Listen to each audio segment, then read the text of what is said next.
సిగాచి కంపెనీలో ప్రమాదానికి కారణం ఏంటి? మృతుడి కుమారుడి ఫిర్యాదులో ఏ అంశాలు ప్రస్తావించారు? BDL PS లో సిగాచి కంపెనీపై కేసు నమోదైంది. మృతుడి కుమారుడి ఫిర్యాదుతో కేసు నమోదు చేశారు పోలీసులు. పాత మిషనరీ వాడడం వల్లే ప్రమాదం జరిగింది అంటూ ఆ ఫిర్యాదులో అతను పేర్కొన్నాడు.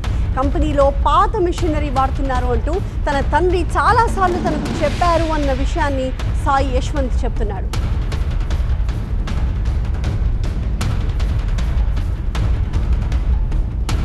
సిగాచి పరిశ్రమలో సహాయక చర్యలు తిరిగి ప్రారంభమయ్యాయి. నిన్న సాయంత్రం వర్షంతో సహాయక చర్యలు నిలిచిపోయాయి. అయితే భారీ క్రెయిన్లు పొక్లైన్స్తో శిథిలాలను తొలగిస్తూ ఉన్నారు. ఈ రెస్క్యూలో NDRF, SDRF, fire, Hydraa, Singareni teams అన్ని పాల్గొంటూ ఉన్నాయి. సిగాచి ఘటనలో ఇప్పటి వరకు 36 మంది మృతి చెందినట్టుగా అధికారులు చెప్తున్నారు.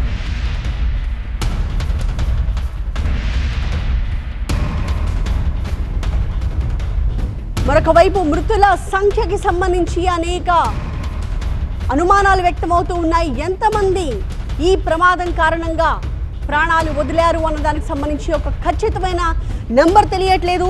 ఎందుకంటే అధికారులు చెప్తున్న లెక్కకి వాస్తవ పరిస్థితులకి పొంతన లేకుండా ఉంది అని చెప్పి బాధితుల కుటుంబ సభ్యులు ఆందోళన వ్యక్తం చేస్తూ ఉన్నారు. దీంతో మృతుల సంఖ్యపై ఒక క్లారిటీ ఎప్పుడు ఇస్తారు అంటూ వాళ్ళంతా కూడా అధికారుల మీద తీవ్ర ఆగ్రహాన్ని వ్యక్తం చేస్తూ ఉన్నారు.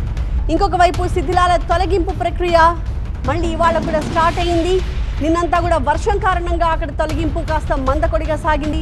ఇవాళ మళ్ళీ శిథిలాల తొలగింపు జరుగుతూ ఉంది. ఈ నేపథ్యంలో ఆ ప్రాంతానికి వస్తున్న మంత్రులు, అధికారులతో కూడా ఇక్కడ ఉన్న స్థానికులు, అలాగే బాధితుల కుటుంబ సభ్యులు వాళ్ళని అడ్డుకుని వాళ్ళని నిలదీస్తున్న దృశ్యాలను కూడా మనం చూస్తూ ఉన్నాము.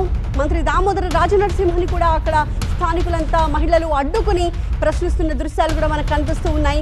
ఈ క్రమంలో అక్కడ కాస్త సీరియస్ సిచ్యువేషన్ మనకు కనిపిస్తోంది. లేటెస్ట్ అప్డేట్స్ ఏంటి చెప్పడానికి మా ప్రతినిధి శివ లైవ్ లో సిద్ధంగా ఉన్నారు. శివ, ఏంటి ఇవాళ మనకు వస్తున్న లేటెస్ట్ అప్డేట్స్? నెంబర్కి సంబంధించిన క్లారిటీ ఇవ్వండి అని బాధితుల కుటుంబ సభ్యులంతా అడుగుతూ ఉన్నారు. కొంతమంది ఆచూకీ ఇంకా తెలియలేదు. వాళ్ళకి సంబంధించి అధికారులు ఏమైనా చెప్తూ ఉన్నారా?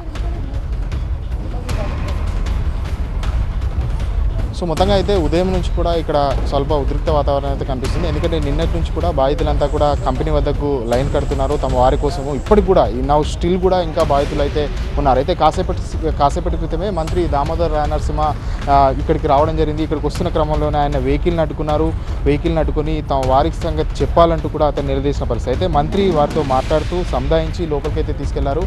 లోపలికి తీసుకెళ్లి వారితో మాట్లాడడం జరిగింది. మాట్లాడి వారికి ఒక అష్యూరెన్స్ అయితే ఇచ్చే ప్రయత్నం చేశారు. ఖచ్చితంగా మీ వాళ్ళ ఆచూకీ తెలుపుతామంటూ చెప్పిన క్రమంలో ప్రస్తుతం వారంతా కూడా లోపలనే ఉన్నారు. అయితే ఇంతకుముందు వరకు వారంతా కూడా గేట్ బయటే వేచి చూసిన పరిస్థితి ఉండేది. మంత్రిని అడ్డుకున్న తర్వాత, మంత్రి వారితో మాట్లాడిన తర్వాత అదే టైంలో PCC ప్రెసిడెంట్ మహేష్ కుమార్ గౌడ్తో పాటు తెలంగాణ ఇన్ఛార్జ్ మీనాక్షి నటరాజన్ కూడా ఉన్నారు. వారంతా కూడా వారిని సముదాయించారు, వారితో మాట్లాడారు. ప్రస్తుతం వారంతా కూడా లోపలనే బాధితులంతా కూడా ఉన్న పరిస్థితి కనిపిస్తుంది. అయితే ఉదయం వరకు కూడా ఒక లెక్క విషయంలో మాత్రం క్లారిటీ లేదని చెప్పాలి. అయితే ఇదే విషయాన్ని మంత్రి దామోదర బయటకు వచ్చాక మీడియాతో కూడా మాట్లాడుతూ అతను చెప్పిన విషయం ఏంటంటే ఇప్పటికీ 36 మంది మృతి చెందినట్టుగా తెలుస్తున్నారు. అయితే ఇంకా కంపెనీలో 11 మంది ఆచూకీ తెలియాల్సి ఉంది అంటూ కూడా చెప్పడం జరిగింది. ఇప్పటికే 18 మృతదేహాలకు DNA పరీక్షలు కూడా కొనసాగుతున్నట్టుగా కూడా చెప్పడం జరిగింది. సో ఓవరాల్గా మరోవైపు దీనిపైన కూడా FIR కూడా నమోదైంది. FIRలో కూడా ఎవరైతే కంప్లైంట్ చేశారో అతను కూడా ఈ పరిశ్రమలో ఏదైతే బాయిలర్ కావచ్చు, రియాక్టర్లు కావచ్చు, తదితర పరికరాలన్నీ కూడా